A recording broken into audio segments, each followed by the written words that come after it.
유쾌한 남자들의 시시콜콜 토크쇼 김프로쇼 지금 시작하겠습니다. 저는 김프로입니다.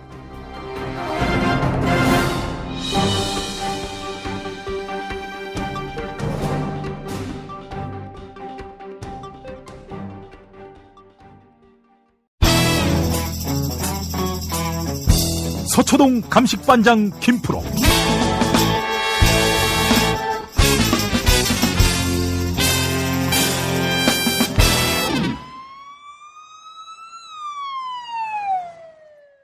김프로 나와 계시죠? 네, 안녕하세요. 김프로입니다. 이거 법원이 검찰에다가 빅엿을 먹이는 거 아닙니까? 그렇죠. 아니 근데 그 최윤수 씨는 우병우의 정말 최측근이고 동기라면서요? 그렇죠. 그래서 사석에서는 원래 우병우 전 민정수석이 검찰에서는 이제 기수 문화가 강하기 때문에 나이가 좀 많거나 아니면 대학교 선배이거나 그렇더라도 사법고시 연수원 기수로 해가지고 먼저 들어온 순서로 이렇게 서열을 매기거든요. 그런데 학교에서 원래 알고 지냈거나 아니면 학교 기수가 자기보다 좀 높거나 이러면 사석에서는 이렇게 뭐 선배 예우를 하거나 이제 인지상정으로 그렇게들 하거든요, 다들. 예. 공식적인 자리에서는 이제 먼저 들어온 사람이 선배 대접을 받지만, 이렇게 뭐 사적에서 술을 먹거나 뭐 이럴 때는 선배라고 얘기하기도 하고 뭐 이렇게 서로 한단 말이에요. 예. 근데 우병우 전 민정수석 같은 경우에는 굉장히 엄격하게 그냥 연수원 기수로, 그러니까 나이가 많든지 뭐 학교 선배든지 다 필요 없고, 그냥 자기가 먼저 들어왔으면 무조건 다 하대하는 걸로 유명했거든요. 근데 최윤수 전 차장은 어쨌든 기수는 낮은데 친했기 때문에 그랬는지 사석에서는 그냥 서로 이렇게 반말하고 친구로 부르고 이렇게 할 정도였으니까 굉장히 가까운 뭐 이런 사이였다고 보면 되죠. 예. 자, 이번에 그 최윤수 전 국정원 2차장 구속영장을 기각한 인물이 오민석 영장전담 부장판사인데 이 사람이 최윤수하고 뭐 각별한 관계인가요? 글쎄요, 뭐 개인적으로 관계가 각별하다고 해서 영장을 기각시켜주고 발부하고 그럴 수 있는 사안은 지금은 아니라고 보고요. 왜냐하면 알고 있거나 보고 있는 사람들이 이렇게 많은데 개인적인 친분으로 그렇게 하기는 좀 어렵다고 봐야 되고요. 네. 이게 법원에서 어떤 큰 흐름으로 누가 이렇게 잡고 가는 것인지 아니면 최윤수는 중간에 역할로 보면 이제 끼어 있는 상황이라고 할 수 있잖아요. 네. 실제로 개인적으로 좀 알아봐라. 그러니까 우병우 전 민정수석이 자기에 대한 감찰이 진행 중이니까 그거에 대해서 좀 알아봐라 라고 시킨 사람이 열심히 알아가지고 보고를 했는데 그 중간에 있었던 이제 사람이니까 그 사람은 지시를 하거나 뭐 이런 선택의 폭이 조금 좁을 수 있다라고 굉장히 제한적으로 봐가지고 기각을 해줬을 가능성은 좀 있을 것 같아요. 그러면 이제 뭐 가능성 두 가지겠죠. 그렇기 때문에 결정권이 있고 영향력이 있었다고 보이는 우병우 전 민정수석은 그냥 구속이 된다 이렇게 볼 수도 있을 것이고 아니면 아예 그냥 이 사안들 자체가 법리적으로 다툴만 하다 해가지고 여지껏 계속 3번이나 영장이 기각됐듯이 우병우 전 민정수석에 대한 영장도 기각될 수도 있을 것이기. 그러면 진짜 국민들이 가만 안 있을 것 같은데. 그렇죠. 그러면 이거는 오 부장 판사의 의견이라기보다는 우병우 전 민정수석의 사건과 관련해서는 또 적폐청산의 핵심과 관련돼 가지고는 적폐 수사가 진행되는 것에 좀 딴죽을 걸고 싶은 커다란 흐름이 있다고 봐야 맞을 것 같고요. 네. 우병우 전 민정수석 건까지도 만약에 기각이 된다고 하면 네. 그러면 아마 법원 내부에서도 뭔가 조금 제동이 좀 걸리지 않을까 싶고 김동진 판사처럼. 그렇죠. 지금은 그냥 모든 사람들이 다 이건 좀 말이 안 되지 않냐, 상식적이지 않지 않냐라고 얘기는 하지만 그걸 이제 대놓고 얘기를 하는 분위기는 아니고 김동진 부장판사가 혼자서 이제 총대를 맨 형국인데 예. 이게 우병우 전 민정수석이 구속이 된다 그러면 그러니까 최윤수는 그 밑에 있던 사람이고 또 국정원에서 조사를 실제로 했던 사람의 상관이기는 하지만 지시를 직접 받은 것도 아니고 뭐 하여튼 그러니까 이 사람은 말고 그 위에 있는 우병우를 구속하겠다라고 만약에 된다 그러면 그냥 지금 같은 상황이 계속될 거라고 봐요. 김동진 전 부장판사처럼 소신 있고 나름대로 이렇게 얘기를 하는 사람들 정도만 이야기를 하고 나머지는 조용히 지켜보는 상황이 될 텐데 예. 만약에 우병우 전 민정수석에 대한 영장이 또 다 기각된다. 그러면 아마 좀 의식이 있거나 나름대로 목소리를 높이는 판사들이 줄을 이어서 나올 가능성이 크다고 저는 봅니다. 예.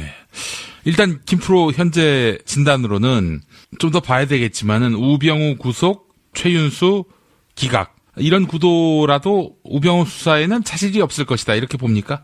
쉽지는 않은 상황인 것 같기는 해요. 법원에서 굉장히 까다로운 잣대를 들이대면서 계속 구속적부심도 인용을 해서 석방을 해주고 있고 영장도 이렇게 발부를 자꾸 안 하고 이러고 있기 때문에 쉬운 상황은 아닌데 그럼에도 불구하고 이번 사안만큼은 본인의 개인적인 그러니까 뭐 장모 회사와 관련하고 자기의 비위와 관련된 거를 특별감찰관이 감찰을 하는데 그거에 대해서 사찰을 해봐라라고 시켰으니까 이거는 명백하게 사익을 추구했다고 볼 수 있는 거잖아요. 예. 다른 사람들을 사정하기 위해 가지고 뭐 시켰던 것은 그건 내 직무다. 내가 원래 하는 일이 그런 거니까. 아니 그래서 다른 사람들이 이렇게 해보라고 적법하게 난 지시했다라고 얘기하면 다퉈볼 여지가 있지만 이번 건 같은 경우에는 뭔가 결론이 명확하게 나오기 전에 그러니까 한번 법적으로 장모 회사가 문제 없다. 그리고 아들 특혜나 이런 것도 전혀 문제가 없다라고 한번 결론이 내려진 사안에 대해서 어디서 또 감찰을 한다 그러면 그거에 대해서는 저거 왜 그러는지 알아봐라 하고 시킬 수 있지만 그럼 그때는 한번 법적인 판단이 나온 사안이니까 이거는 사익을 추구한 게 아니고 정부 차원의 제동을 걸거나 뭐 딴죽을 걸려는 사람이 있는 걸 수 있으니까 한번 찾아봐라 라는 게 말이 되지만 그때 당시만 하더라도 조선일보에서 크게 써가지고 의혹이 일고 막 이랬던 것들은 어떻게 나올지 모르는 거였잖아요. 그러니까 본인의 정말 사익을 위해 가지고 제지하기 위해서 내지는 뭔가 이렇게 대책을 마련하기 위해서 했다고 볼 수밖에 없거든요. 그러니까 사익을 위해서 본인의 직무를 남용해 가지고 뭔가를 한 거고 그게 굉장히 중요한 자리에서 또 굉장히 중요한 이슈였기 때문에 이걸 빠져나간다고 치면 그러면 다른 어지간한 사람들도 다 나가야죠. 그렇지 않습니까? 형평으로 따지자 그러면 이 정도 되는 사안을 영장을 발부 안 하고 불구속으로 할 것 같으면 지금 구속된 사람들의 상당수가 다 나가야 된다고 봐요. 그렇죠. 그러니까 그런 결정은 아마 쉽지는 않을 것 같고 그래서 만약에 우병우 영장이 이번에 또 기각이 된다고 한다면 검찰에서 그 구속영장을 청구하는데도 굉장히 신중하게 공을 들이겠지만 또 기각된다 그러면 법원 내부에서 들고 일어나는 사람들이 분명히 생길 것이다. 그래야 정상이다. 라고 저는 봅니다. 예측을 잘 못하겠다 이런 얘기죠. 한마디로 얘기해서. 예. 제가 이렇게 돌려서 얘기했는데 그렇게 너무 적나라하게 얘기를 하시면 어떡합니까? 사실을 사실대로 얘기해야지. 어? 이 사람이 말이야. 어? 나올 것 같다니까요. 그래 영장 나올 것 같다? 네, 나올 거예요 아마. 알겠습니다. 하여간 법원 인사 언제쯤 이루어질까요? 이게 진짜 이런 영장 전담 판사로는 이건 뭐 이런 일들이 계속 반복되니까 이명박은 구속 안 되겠다. 이런 마음가짐이 막 생겨요. 그러니까 이게 쉽지는 않을 거예요. 왜냐하면 법원은 그냥 정기적으로 1년에 한 번씩 인사가 있거든요. 2월 근데 어떻게 이런 인간들만 이렇게 모아다가 영장 전담 판사로 갖다 앉혔나? 그때는 양승태였지? 그렇죠. 양승태 대법원장이 있을 때였으니까 영장 전담 판사들의 인사는 보통 해당 법원의 법원장들이 하는데 예. 그러니까 중앙지법도 사실은 중앙지법원장이 영장 전담 판사들의 인사를 해야 맞거든요. 예. 근데 그냥 내부적으로 통용되는 걸로는 굉장히 중요한 자리고 주요 사건들이 다 몰려드는 곳이기 때문에 서울중앙지법이 그 영장 전담 판사에 대해서는 대법원장이 특별히 챙긴다라는 게 정설이거든요. 네. 그러니까 아마 지금 있는 영장 전담 판사들이나 뭐 형사수석부장이나 뭐 이런 사람들이 양승태 대법원장이 생각하고 지향하는 바를 크게 거스르지 않는 인물들이라고 봐야 될 거고요. 예. 그렇다고 본다면 아무래도 보수 세력에 대한 전면적인 적폐수사 이런 거에 대해서 심기가 불편할 수도 있을 거고 뭐 그게 영향을 미치면 안 됩니다만 아마도 알게 모르게 영향을 미치는 면이 좀 있지 않겠나 싶은 생각이 조금 듭니다. 그래서 법원 내부에서도 지금 비판이 나오고 있는 상황인 거죠. 네. 김동진 판사를 앞으로 영장 전담으로 모셨으면 좋겠어요. 근데 김동진 판사 같은 경우는 기수가 해당되지는 않을 텐데 잊어버리신 분들이 있을지 모르겠습니다만 예전에 원세훈 전 국정원장이 1심에서 공직선거법이 무죄가 났었거든요. 예. 국정원법만 유죄가 나고 공직선거법은 무죄가 났었는데 네. 이때 대놓고 그 판결을 지적했던 사람이에요. 예, 예. 69년생이고 서울 출신인데 연수원 기수로는 25기거든요. 예, 예. 근데 대법원 재판연구원 출신이어서 대법원에서 대법관들을 보좌해가지고 사건들을 처리하는, 그러니까 뭐 판결도 다 분석하고 자료 조사도 하고 뭐 법리적으로 검토도 하고 이런 이제 연구관들이 있거든요. 근데 대법관들이 판결하는 거에 실무를 담당하는 사람들이니까 정말 똑똑하고 잘 나가는 사람이 아니면 못 가거든요. 대법원 재판연구관은. 예. 그러니까 재판연구관 출신이어서 실력도 굉장히 있는 분입니다. 그냥 뭐 정치적으로 소신을 가지고 쇼잉을 하고 이런 분이 아니고 나름대로 실력도 인정받은 사람인데 이 사람이 그때 원세훈 전 국정원장이 선거법이 무죄가 나니까 지록유마 판결이다 라면서 이제 막 비판을 했었거든요. 예, 예. 그랬더니 수원지법이 그때 법관의 품위를 손상하고 법원의 위신을 떨어뜨렸다면서 징계를 청구했어요, 대법원에다가. 그랬더니 대법원 징계위원회가 정직 2개월 처분을 내렸었거든요. 예. 뭐 정직 정도면 그냥 받을 수도 있는 거 아닌가 이제 생각하실지 모르겠는데 법관을 징계할 수 있는 거는 3가지가 있어요. 정직, 감봉, 견책. 예. 그러니까 그 중에서 제일 센 거예요. 가장 센 처분을 받은 거예요. 근데 이게 이해하기가 어렵잖아요. 아니 뭐 할 말을 했을 뿐인데 그리고 절차를 거쳐서 법원 내부에 있는 게시판에다가 의견 제시를 한 건데 이게 법원의 위신을 떨어뜨렸다고 보기에는 왜냐하면 나중에 가서는 다 뒤집혔거든요.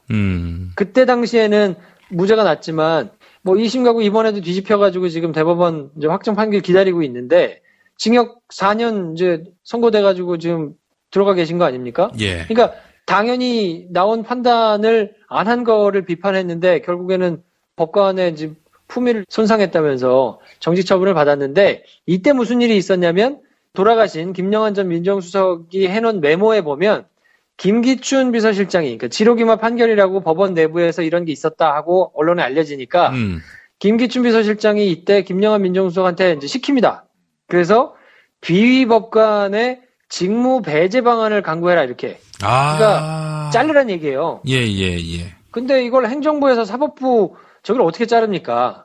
말도 안 되는 얘기인데 그런 지시를 했었거든요. 그게 메모에 나와 있어요. 예. 그래서 아마도 사람들이 생각하기에는 청와대에서 비서실장이 이렇게 해가지고 직무 배제를 시키라고 저렇게 막 난리를 쳤으니 그게 영향을 미쳐서 법관이 받을 수 있는 가장 센 징계를 받은 거 아니겠는가라는 게 정설이고 그때 그런 이제 결정을 한 사람이 양승태 대법원장이니까 그 사람과 궤를 같이 하는 뭐 형사수석부장이라든지 영장 전담 부장들이라든지 이런 사람들이 내리는 판결이나 결정이 마뜩치 않다라는 의견들이 나오는 게 뭐 지극히 정상이라고 봐야 되겠죠. 그래요.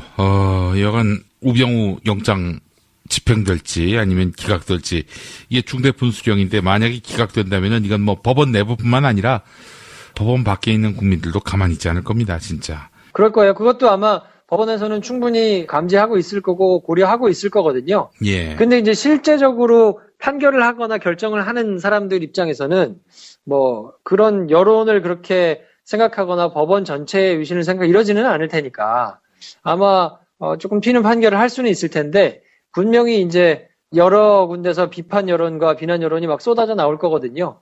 그렇게 되면 법원 내부에서도 이제 그냥 가만히 보고만 있지는 않지 않을까 싶습니다. 지금 김명수 대법원장이 법관의 독립성을 침해하는 외부의 시도 이런 비슷한 워딩을 했을 거예요. 그러면서 이걸 규탄한 발언이 최근 화제가 되고 있어요. 그러니까 한마디로 얘기해서 김명수 대법원장이 영장전담 판사들 또 신광열 판사같이 구속적부심에서 김관진, 임관빈 풀어준 판사들 이 사람들을 두둔하는 것 아니냐 이런 이야기도 나오고 있는데 어떻게 보세요?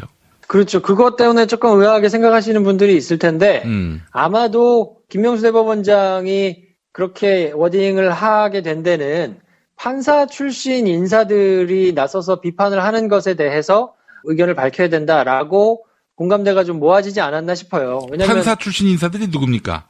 뭐 박범계 의원이라든지 뭐 추미애 대표라든지 그리고 뭐 이정열 전 판사 같은 경우도 뉴스공장이나 이런 데 나와가지고 이제 굉장히 그런 것들을 조목조목 이제 반박을 하고 있잖아요. 예. 근데 김프로 같은 사람이, 듣보잡인 사람이 이렇게 뭐 얘기하고 뭐 이상하다, 뭐 정상적이지 않다, 뭐 이렇게 얘기하는 거야. 뭐 신경이나 쓰겠습니까? 거들떠도 안 보지. 그렇지요. 뭐 듣지도 않을 텐데, 그냥 뭐 기자들이거나 언론인이거나 뭐 이런 사람들이 얘기하는 거는 그냥 귓등으로 들어 넘길 수도 있을 텐데, 판사들이 조목조목 비판하는 거에 대해서는 조금 아플 거예요. 왜냐하면 그 사람들은 법리적으로 이게 어떻게 되는지, 그리고 보통 어떤 기준을 가지고 판결을 하는지 이런 거에 대해서 이제 속속들이 알고 있으니까 법원 내부의 기류가 이상하다, 이건 그 법조인들이 보기에도 이상하다라고 얘기를 하는 것들에 대해서는 조금 위축이 될 거거든요. 그래서 김명수 대법원장이 정치적 이해관계에 따라서 재판 결과를 과도하게 비난하는 일이 일어나고 있는데, 이는 헌법 정신과 법치주의 이념에 어긋나는 것으로 매우 걱정되는 행태다, 이렇게 이제 비판을 했단 말이에요. 아, 누가 더 우려가 됩니까? 뭐 저기 추미애, 박범계, 이정열이 우려돼요? 그 우려되는 건 법원 쪽이지. 그러니까 저는 이제 이 워딩을 보면서 무슨 생각이 들었냐면, 이건 뭐 이제 저를 비난하시거나 비판하실 수도 있을 거예요. 왜 김명수 대법원장 이렇게 감싸고 도냐라고 얘기를 하실 수도 있는데, 워딩만 가만히 뜯어놓고 보면 아, 이분이 굉장히 많이 생각하고 검토해가지고 내놨겠다라는 생각이 드는 거예요. 왜냐하면 이게 전후 맥락을 따져보면 요즘 정치적 이해관계에 따라서 재판 결과를 이제 과도하게 비난하고 있다. 그럼 뭐 박범계나 추미애나 이런 사람들이 타겟인 셈이잖아요. 예. 그리고 이제 기자들이나 이런 언론인들이 다 포함되겠죠. 근데 헌법 정신과 법치주의 이념에 어긋나는 것으로 매우 걱정된다라고 지금 얘기를 했으니까, 이렇게 얘기를 했던 그 사람들, 비난했던 사람들 조용해라라는 것으로도 읽히지만, 정치적인 이해관계에 따라서 이렇게 비난하는 것은 헌법 정신과 법치주의에 어긋난다라는 그냥 원론적인 표현으로 더 나가서 하지는 않았단 말이에요. 누구를 지칭하거나 예. 구체적으로 부연을 해가지고 설명을 붙이거나 이러지는 않았단 말이에요. 그냥 굉장히 원론적으로 정치적인 이해관계로 재판 결과를 막 이렇게 과도하게 비난하는 거는 법치주의 이념에 어긋난다, 매우 걱정된다, 이렇게 얘기를 했는데, 저는 아마도 이것이 법원 내부에 있는 보수 성향 인사들을 의식한 발언이 아니겠는가 하는 생각이 들거든요. 예. 왜냐하면 김명수 대법원장은, 제가 이거는 뭐 500원을 겁니다. 김명수 대법원장 개인적으로는 김동진 판사 발언에 적극적으로 찬성할 거예요. 아, 속으로는? 그럼요. 왜냐하면 30년 넘게 재판만 해온 사람이고 재판의 실무를 누구보다 잘 알고 있는 사람일 거란 말이에요. 근데 재판이 그냥 개별 사건들은 다 사건으로 있지만, 그거를 판결하려면 이 사건뿐만 아니라 다른 사건들이 이렇게 쭉 돌아가고 있는 뭐 상급법원, 하급법원 이런 여러 가지 판결들을 다 고려해가지고 판결을 한단 말이에요. 예. 그렇기 때문에 판결만 30년이 넘게 해온 사람으로서 이 말이 무슨 말인지를 모를 리가 없어요. 그리고 아마도 김동진 부장판사가 한 말 중에는 그런 게 있거든요. 서울시 전체 구속 실무를 손바닥 뒤집듯이 특정 인사가 막 뒤집고 있다라는 얘기를 했는데, 이걸 그냥 일반 사람이 들으면 무슨 말인지 잘 모르잖아요. 근데 구속에 대해서는 내부적으로 이렇게 정해져 있는 지침들이라든지 기준들이 있단 말이에요. 예. 근데 이게 서울시 전체에서 일어나는 범죄 사건들의 공이 다 같은 기준이 적용돼야 될 거 아닙니까? 누구는 뭐 이렇게 그냥 풀어주고 누구는 막 해주고 하면 안 될 거 아니에요? 예, 예. 그러니까 일정적으로 기준을 두고 그 기준에 따라서 영장 부장 판사들이 이렇게 쭉 진행을 한단 말이에요. 예. 근데 그것에 너무 튀는 지금 판결이거나 결정이기 때문에, 아니 이렇게 되면 그 이후에 있는 여러 가지 사건들에도 이제 영향을 줄 수밖에 없는데, 이거는 법적으로는 재판하는 사람들한테는 굉장히 큰일 아니냐. 그래서 법원 내부에서 내가 물어봤는데 한 사람도 이거에 대해서는 동의하는 사람이 없다. 그리고 법조인들도 이건 동의를 못한다. 이게 무슨 일이냐라고 지금 김동진 부장판사가 지적을 한 거란 말이에요. 예. 근데 그거에 대해서는 100% 아마 동감을 할 거예요. 근데 지금 본인이 대법원장이잖아요. 근데 대법원장인데 이거를 대놓고 만약에 김동진 판사를 지지해버리면, 그러면 대법원장이 본인의 소신에 따라서 지침을 내렸다, 가이드라인을 내렸다, 이렇게 난리 법석이 일어날 거거든요. 보수지들을 중심으로 해서. 예. 그러면 그렇게 보수지들이 막 칼춤을 추는 사이에서 나름대로 약간 보수 성향을 가지고 있는 법관들은 김명수 대법원장에 대한 신뢰를 접을 겁니다. 그리고 조직적인 반발을 준비할 거예요. 야, 이렇게 법관이 말이야, 대법원장이 중심도 못 잡고, 이렇게 막, 지금 정치적으로 막 여기저기 난리가 났는데, 개별 판사 하나가 얘기를 뭐 페이스북에다 썼다고 해서 이거를 두둔하는 발언을 해? 그러면 우리 뭐 이걸 어떻게 하라는 얘기야? 라면서 최신과 품위와 채통과 이런 거를 이제 중시하는 분들은 굉장히 반발을 할 거거든요? 이렇게 된다 그러면 적폐 수사나 법원 개혁이나 뭐 이런 것들이 진행이 되기가 어려울 거예요. 그러니까 여기서는 그냥 내가 혼자 욕을 조금 먹고 이 사람들을 원론적인 발언을 하면서 두둔을 좀 해주면 그럼 할 말이 없어질 거예요. 그 이 사람들 입장에서는 보수 성향이라고 하더라도 아니 그래 대법원장이 저렇게 워딩은 똑같은데 저 사람이 저렇게까지 얘기를 했던 사람인데 요거는 조금 바꿉시다 라고 얘기를 하는 정도면 예. 이거는 우리가 거부할 수 있는 명분이 없지 않냐? 라고 얘기를 할 거거든요. 예. 당장 만약에 그런 빌미를 줘버리면 판사 블랙리스트 사건이 뭔가 큰 사건이 나와도 그거에 대한 처리를 제대로 잘 못할 거예요. 그러니까 아마도 여러 가지 수를 앞에다가 두고 여기서는 내가 개인적으로는 저 의견이 맞다고 생각하지만 지금 저거를 두둔했다가는 모든 판이 싹 다 엎어질 수 있겠구나. 그러니까 지금은 그냥 최대한 원론적인 얘기만 하고 법원의 중심을 조금 잡아주는 스탠스를 취해야 여러 가지를 뒤이어서 다 할 수 있지 않겠나라는 생각을 했을 것으로 저는 추정하고요. 아마 그것이 그렇게 긴 시간이 지나지 않아서 아마 하나씩 드러나지 않겠나라는 기대를 가지고 있습니다. 2월 되면은 그 영장 전담 판사 3명 다 갈겠죠? 그럼요. 이제 아무래도 대법원장이 신경을 쓰니까 자기하고 판결의 궤가 맞는, 그러니까 뭐 그게 꼭 자기라기보다 김명수 대법원장은 그냥 간결하잖아요. 법과 원칙에 따라서 재판을 해야 된다. 그리고 과도하게 대법원장이 권한을 가지고 자기 맘대로 막 이렇게 법원 조직을 주무르면 안 된다라는 소신을 갖고 있는 사람이거든요. 예. 그러니까 그 소신에 맞는 사람을 영장 전담에 배치해가지고 그냥 그 정해져 있는 규칙대로 룰대로 쫙 적용해가지고 하면 돼요. 근데 그렇게 인사를 정상적으로 할 때까지는 대법원장이 뭔가 형사수석부장한테 의견을 물어본다거나 아니면 뭐 개인적인 의견을 피력한다거나 이런 식으로 해가지고 법원에서 만약에 조직적으로 반발을 하고 그러고 나서 2월에 인사가 있으면 이거는 또 코드 인사다, 무슨 자기 입맛에 맞는 사람을 갖다 앉힌 정실 인사다, 뭐 이러면서 납득을 못하겠다 이러고 들고 일어나고 난리가 나면 그 뒤에 내려지는 판결들에 대해서도 다 정당성의 문제를 이제 삼을 거니까 아마도 그냥 뼈를 깎는 심정으로 지금 그래 다음 인사 때 보자. 내가 그때 그냥 인사하면 되니까 그 전까지는 그냥 조금 버텨보자. 이런 생각을 하고 지금 버티고 있지 않을까 하는 생각을 하고 있습니다. 네, 알겠습니다. 하여간 2월까지는 아주 불안불안하네요. 그렇죠. 2월까지는 조금 답답하기도 하고 뭐 그럴 텐데 검찰도 내부적으로는 굉장히 좀 반발하기도 하고 이렇게 좀 액션도 많이 하고 하지만 인사들의 얘기들을 그렇게 사실 좀 들어보면 그래도 저 정도 되는 양반이 대법원장으로 가 있는 거는 굉장히 바람직한 일이다. 그러니까 저 사람의 그걸 심하게 훼손하지는 않는 게 좋을 거다라는 공감대는 서초동에 어느 정도 있거든요. 예. 그러니까 아마 내년 2월까지는 조금 불안불안하고 좀 짜증이 나기는 할 텐데 그래도 뭐 있으면 시간은 가니까요. 기다려보시면 좋지 않을까 싶은 생각이 듭니다. 그때까지는 검찰이 최대한 하여튼 분발해가지고 더 많이 증거를 그냥 빡빡하게 찾아내는 수밖에 없겠죠. 하여간 뭐 오늘 김프로 이야기를 요약해 보면은 김명수 대법원장의 최근 발언은 180도 뒤집어서 해석해야 한다. 뭐 이런 거가 되겠네요. 뭐 그렇게 해석해도 무방하다고 저는 봅니다. 예, 알겠습니다. 자, 김프로 내일 뵙겠습니다. 네, 내일 뵙겠습니다. 서초동 감식반장 김프로.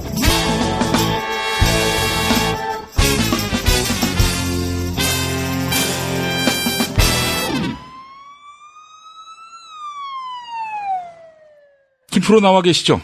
네, 안녕하세요. 김프로입니다. 예, 우병우 전 청와대 민정수석 동기이자 뭐 여러모로 하여간 한 패밀리라 할 수 있는 최윤수 국정원 전 제2차장, 이 사람이 구속영장이 기각되면서 역시 우병우의 힘은 나는 새도 떨어뜨리는 그 힘이 여전히 유지되고 있는 것이 아닌가, 다들 그렇게 생각하게 만들었습니다.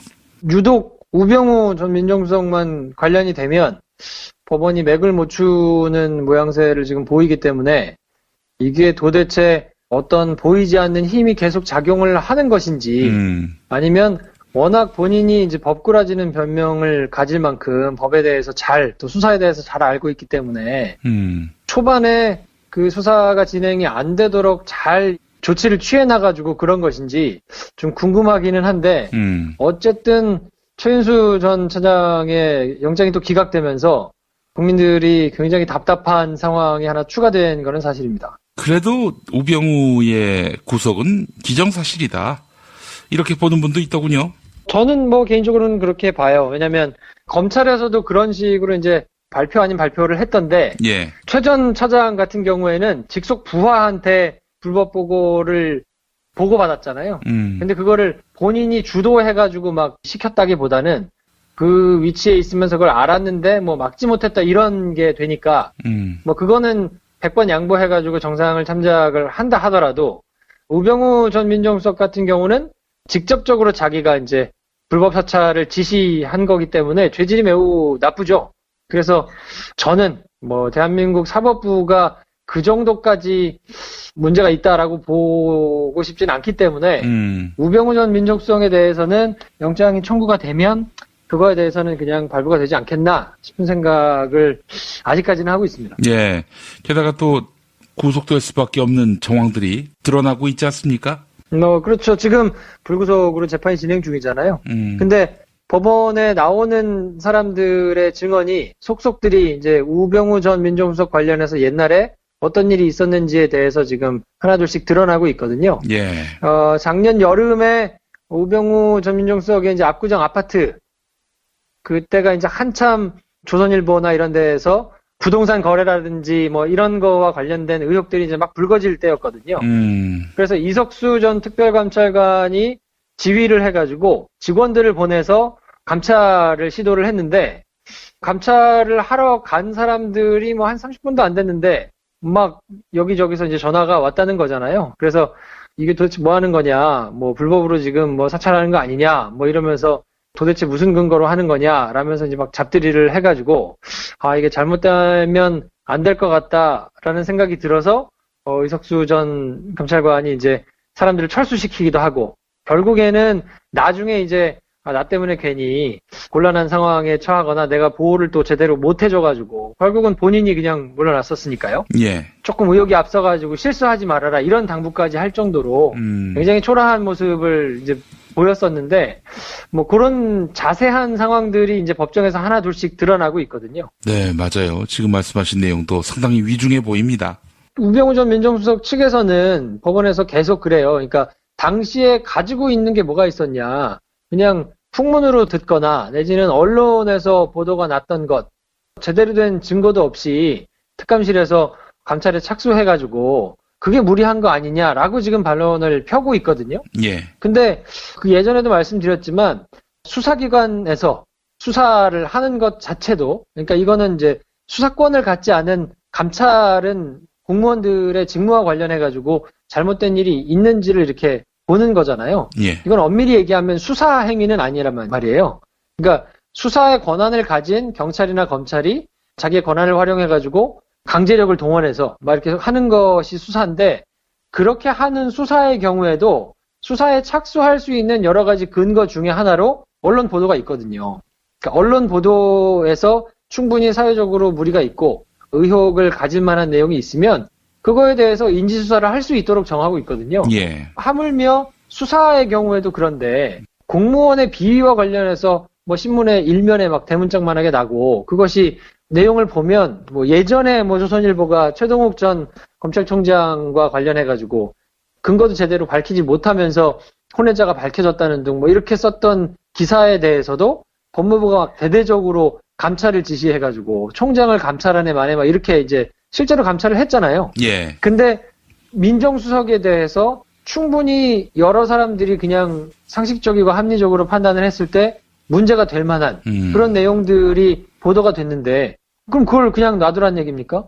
당연히 할 수 있는 특별감찰관이 그건 하는 것이 적법한 직무 행위인 거죠. 그리고 만약에 그것이 정말로 문제될 것이 없다 그러면 최대한 자기가 나서가지고 소명을 해야 맞죠. 그렇습니다. 제출할 수 있는 뭐 서류라든지 증빙할 수 있는 거라든지 가져가서 이거는 억울하다, 내가 이거는 정말 하나의 문제가 없다 라면서 적극적으로 소명을 하는 것이 맞는 일이지. 그게 이제 외부적으로 드러나가지고 언론을 이용해서 미디어가 같이 가가지고 막 감찰을 하는 모양새가 언론의 생중계가 되고 이런 거라면 문제가 있겠죠. 그런 거라면 지적을 할 만합니다. 근데 이거는 감찰반 직원들이 그냥 가가지고 감찰을 한 거잖아요. 그러면 외부에 공개되지 않는 뭐 이런 선에서 적법하게 감찰이 이루어진다 그러면 아니 그건 감찰 받아야 맞죠. 거기에 지휘고하를 막론하고 누구나 문제가 된다 그러면 가서 감찰에 응하고 소명을 하고 그래서 해소가 된다 그러면 그러면 되는 거 아니겠습니까? 그런 거 하라고 그 자리가 있는 거잖아요. 예. 그럼에도 불구하고 현장 조사를 나간 지 30분도 안 됐는데 막 경찰을 통해서 청와대를 통해서 막 항의 전화가 들어오고 윽박 지르기도 하고 그래서 결국은 사람들이 철수하고 막 이랬던 것이 자연스럽지 않죠. 그리고 역으로 그렇게 특별감찰을 하고 있는 사람들에 대해서 불법으로 국정원을 통해서 막 사찰을 하고 사람들이 뒤를 캐고 뒤지고 도대체 의도가 뭔지를 살피고 이런 거 자체가 공적인 권력을 사적으로 자기가 이용해가지고 막 그냥 부렸던 것이니까 이거에 대해서는 아주 엄하게 처벌을 해야 맞다고 보고 그러기 위해서 수사가 제대로 진행이 되려면 지금처럼 하나같이 부인하고 하나같이 문제가 없다고 얘기하고 뭐 이러고 있는 사람이니까 구속이 되지 않으면 그게 더 이상한 거 아니겠습니까? 저는 뭐 그렇게 굳게 믿고 있습니다. 우병우 하나 잡지 못해서 아이고 참 온 나라가 여러 가지로 소모를 했습니다. 그러니까 이게 모든 일의 시초가 검찰이 맨 처음에 제대로 된 증거를 확보하지 못해서 일어나는 일이거든요. 지금 물리적으로 핸드폰도 압수수색을 못했죠. 통화 내역도 뭐 제대로 확보를 못했죠. 그리고 관련된 자료나 뭐 이런 것들을 제대로 모은 것이 지금 하나도 없단 말이에요. 예. 그런 와중에서 그냥 우병우 사건은 우선순위에서 계속 후순위로 밀리다 보니까 뭐 특검으로 갔다가 검찰로 돌아왔다가 이러면서 시간을 질질 끌고 그 사이에 증거는 싹 없어지고 예. 통화 기록 자체도 1년밖에 보관이 안 되기 때문에 얼마 전까지도 영장이 안 나오면서 확보를 못 했잖아요. 그러니까 뒤늦게 막 감추고 있는 상황에서 뭔가를 찾아내려고 하는 것도 이렇게 힘든데 맨 처음에 만약에 검찰이 수사 의지를 가지고 제대로 된 증거물을 확보만 했다고 하더라도 이렇게까지 많이 비용과 시간을 들여가지고 여러 사람이 뭐 수차례나 영장을 쳤다가 뭐 기각됐다가 다시 뭐 이런 비용을 낭비할 필요가 없는 거거든요, 사실은. 근데 검찰이 결국 제 역할을 하지 못하고 또 정권의 눈치를 보면서 자기가 해야 될 역할에 대해서 그냥 해태했던 것이 수많은 자원 낭비의 결과로 돌아오는 것이니까 이거는 정말 반면교사로 삼아가지고 다시는 이런 일이 좀 있으면 안 될 것 같아요. 예. 우병우 수사가 불가피하다. 작년 말 1년 전 이야기인데 1년 동안에 우병우에게 어마어마한 시간이 부여됐단 말이죠. 이 과연 공소유지조차 가능할지 여러모로 참 염려가 됩니다. 네.